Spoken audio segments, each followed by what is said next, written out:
பிரதமர் மோடி அவர்கள் தமிழ்நாட்டுக்கு வருகை தருகிறார். மதுராந்தகத்தில் மிகப்பெரிய பொதுக்கூட்டம். கூட்டணி கட்சிகள்லாம் சேர்ந்து கூட்டத்தை கூட்டுறாங்க. வெறும் பிஜேபி இல்லை, அதிமுக கூட்டத்தை கூட்டிகிட்டு வராங்க. அடுத்தது மற்ற கட்சிகள், பாட்டாளி மக்கள் கட்சி அன்புமணி அவர் கூட்டத்தை கூட்டிகிட்டு வர்றார், பிஜேபி கூட்டத்தை கூட்டிகிட்டு வராங்க. 5 லட்சம் பேர் வந்துடுவாங்க அப்படின்னு சொல்லி அறிக்கை விட்டாங்க. அதனால் 5 லட்சம் பேர் கூடக்கூடிய கூட்டத்தில் பிரதமர் மோடி வர்றாரு. அதில் கூட்டணி தலைவர்களை அறிமுகப்படுத்துகிறாங்க.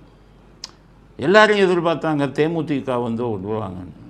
தேமுதிக 1% ஓட்டு 2% ஓட்டு கூட இல்லை.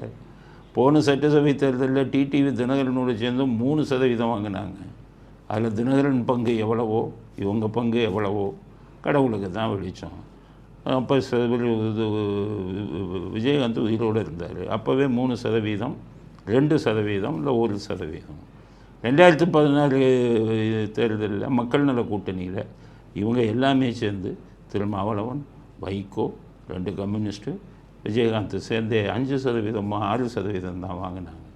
ஆக 1%, 2% வச்சுக்கிட்டு கூட நம்ம ஆளுங்க என்னென்ன டிமாண்ட் வைக்கிறாங்க எல்லாம் பேசி முடிச்சாங்க. தேமுதிகவில் ராஜ்யசபா மந்திரி எம்பி கொடுக்குறேன்னாங்க. அவர் என்ன கேட்டாராம், ராஜ்யசபா மந்திரி எம்பி மட்டும் போதாது, மத்திய அமைச்சரவையில் நீ மந்திரி ஆக்கணும்ட்டார். இதை பார்த்தோன்னா அங்கே வேணா மாநில இதில் ஆகிக்கன்னா முடியாதுன்ட்டு. அதனால் அவங்க ஒதுக்கிட்டாங்க. இன்றைக்கி வர்ற மோடி வர்றதில் அவர் விஜயகாந்த் படத்தையே போடல. அடுத்தது ஓபிஎஸ் படத்தையும் போடல. அவரும் என்டிஏ கூட்டணியில் பல நிபந்தனைகளை விதிக்கிறார். அது ஒத்து வரல. எடப்பாடி பிடிவாதமாக இருக்கிறார்.